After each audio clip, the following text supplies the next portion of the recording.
So at this point, I have attached all of my fringe to the bottom edge of the front panel, and I'm already done with the back panel. And once I did that, I lined them.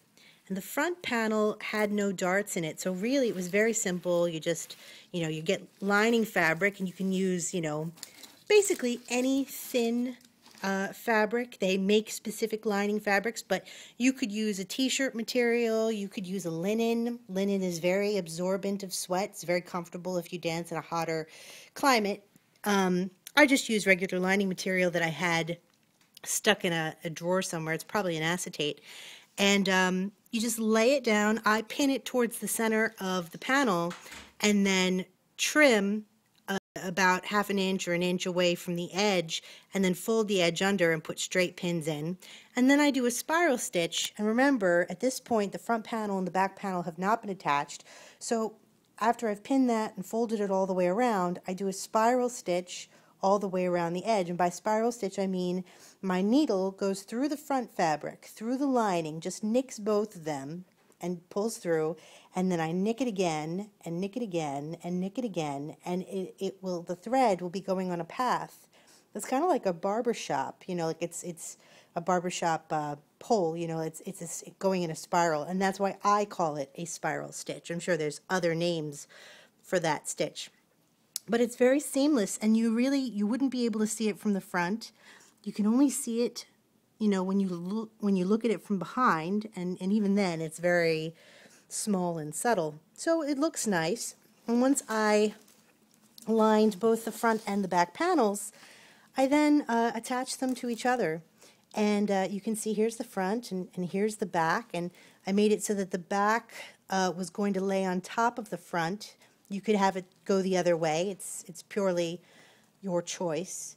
And yeah, so I had even beaded it a little longer, a little more than I needed, but that's okay. And even this fringe, I could choose to remove it, or I'm just actually going to leave it there because it doesn't hurt anything that it is there. And if I get bigger someday, or somebody else buys it and they want to make this thing bigger, they can just cut all these little hand stitches. And these stitches are pretty wide. Like it came through here and went in again there, came back out there, went in again here. And I'm kind of doing a loop-de-loop. I go forward, and then I go a little backwards, and I go forward, and I go a little backwards. And that's what I call a chain stitch. It's called a chain stitch if you come through the two threads of the previous stitch, because when you look at it, it looks like a chain. This isn't technically a chain stitch because I wasn't bothering to come through the threads of the previous stitch, but I was going in sort of a loop-de-loop. And it's a very strong stitch, but I didn't bother making my stitches very small, because it only needs to be strong enough to not fall apart. It doesn't have to be so strong that you could never alter the costume in the future. So yeah, and then I'm probably going to tack this one down too. I didn't at the time because I just wanted to make sure I was happy with the way that it was attached. And once I was happy with the way that it was attached, then I attached my hook and bars. So these are the bars. There's one there. And there's another one here. Oh, where is it? Right there. There's one here and one here. And I tried to make it as symmetrical as possible. And here are the hooks. And I attached the hooks before I attached the lining. You can kind of see I tried very carefully to have my needle always entering and exiting the beadwork through the same way. So none of my stitches holding this hook on, none of my stitches went over the beads. They all went through the beads and then back the way they came. So if you remove these beads, you would see all the stitches holding on my hooks underneath. And there's no way around that, because you have to put the beading on first and then you put the hook on later, and you just do your best to keep your stitches from going on top of the beads. This one wasn't nearly as difficult because there were no beads there, so you can probably see 1, 2, 3. Those were the little holes in the metal hardware that I was sewing, and those are the stitches, and I used black thread. So yeah, so right now the belt is done pretty much. That's all there is to making a belt. And the bra I'm now in the process of my lining. And I haven't finished yet because I wanted to show you what it looks like. So for this one, I decided to take care of the center emblem first. So underneath, I had a little patch that's just big enough to cover this center medallion. And then I have another patch that's just big enough to cover from here to, the piece of fabric ends right off the edge of the cup. And I folded that under and used little straight pins.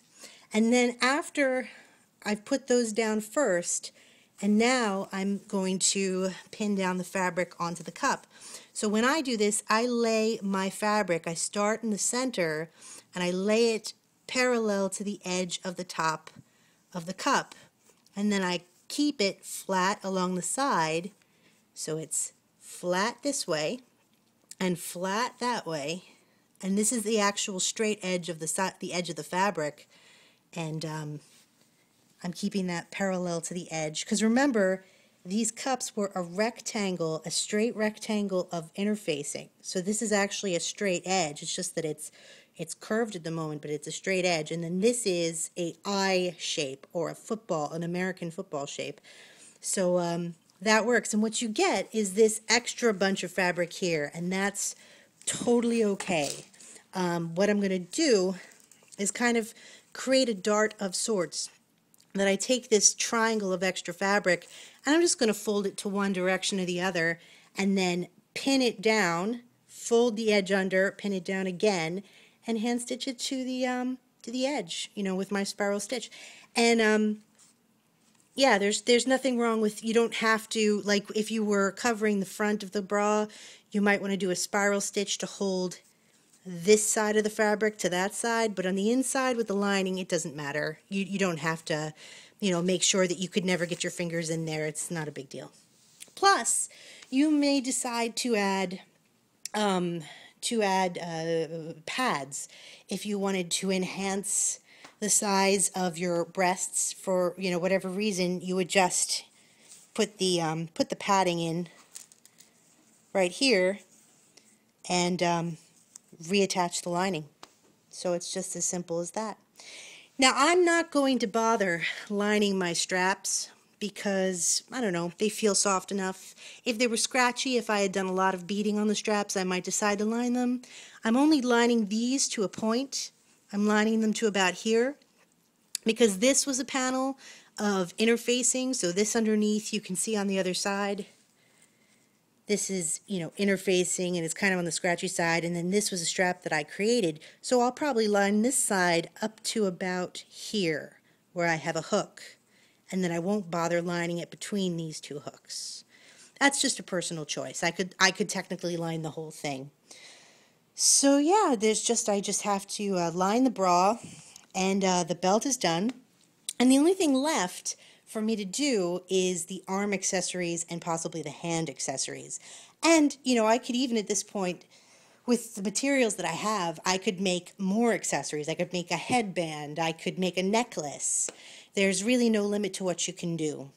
So that's where we're at.